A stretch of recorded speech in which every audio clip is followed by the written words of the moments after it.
In this video, I'm going to share some uncomfortable truths that, once you truly understand them, will give you a serious edge with women.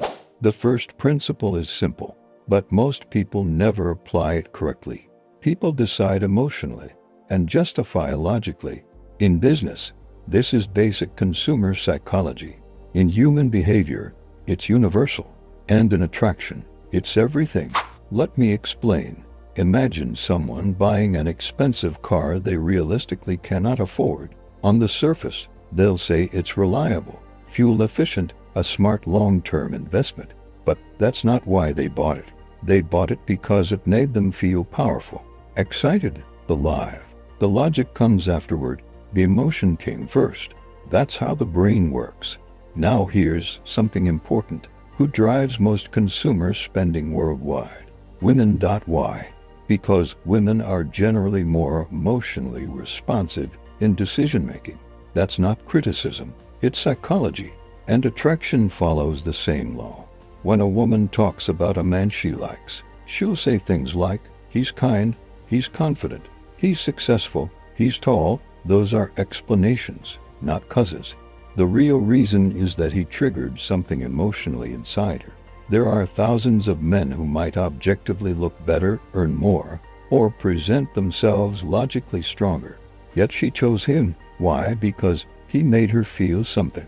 I once spoke to someone who said his girlfriend left him because he didn't understand her or didn't care enough. When I questioned him further, he insisted he did everything: emotional support, attention, reassurance. And that was the problem. Attraction had faded.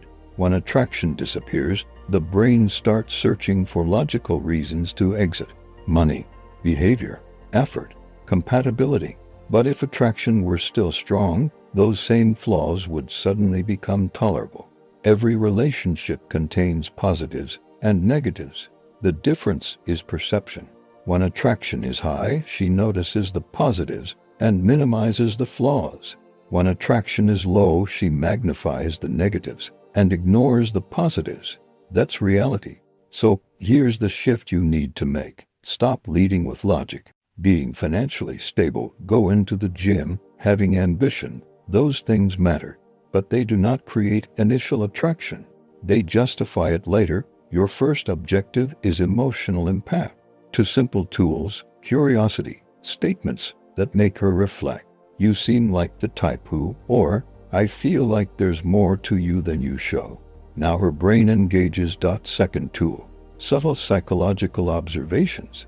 You come across confident, but I feel like you overthink when you're alone. You're playful, but I sense you feel things deeply. This creates emotional tension, the good kind. She starts thinking. And when she begins asking you questions to figure you out, don't rush to explain yourself. Let her mind work. Mystery allows her imagination to participate, and imagination builds attachment, which brings us to the second truth. Women fall in love in your absence. Most men panic once they like someone. They increase texting. They increase availability. They try to secure the connection through constant presence, but attachment isn't built in constant contact. It's built in silence. The moment after the date. The space between messages. The unanswered question. The human brain hates unfinished emotional loops. If you create a powerful moment and then step back, her mind continues the story without you there. She replays the conversation. She analyzes your tone. She wonders why you didn't text yet. And that internal repetition builds weight. When you're always available, she enjoys you. When you become slightly scarce after creating emotion, she thinks about you. And thinking turns into attachment. That doesn't mean disappear randomly or play games. It means don't suffocate attraction with overexposure. Let anticipation do its job. Now the third principle. The more she explains herself to you, the more invested she becomes. When someone spends effort clarifying who they are, defending their behavior, or making sure you understand them, they are emotionally investing. Investment creates value. If she feels slightly misunderstood and chooses to clarify herself instead of walking away, that's engagement. So, how do you encourage this naturally? First, hold your frame. If she says something vague like, "I'm not like other girls," don't validate immediately. Smile. Say, "That's what everyone says." Calmly. Now she wants to prove it. Second, playful misinterpretation. She says, "I don't date much." You respond lightly, "So you're secretly breaking hearts and hiding the evidence." Now she clarifies her identity. Third, teasing labels.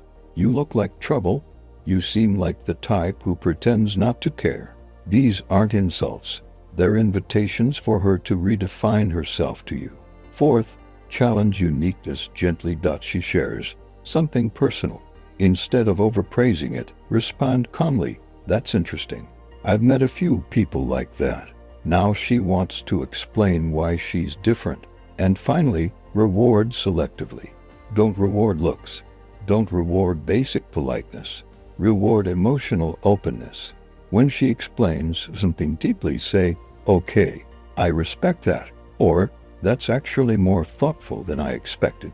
Now your approval feels earned, not given freely. And earned validation is powerful. Understand this clearly. You are not convincing her to like you. You are creating emotional conditions where she convinces herself. That's the difference. Attraction rises. Silence deepens it. Investment cements it.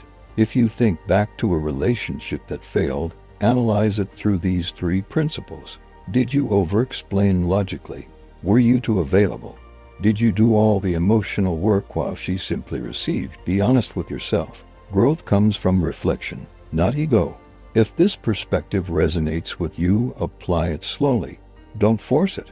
Awareness alone changes behavior. And if you've watched until this point, I appreciate you. I'll see you in the next one.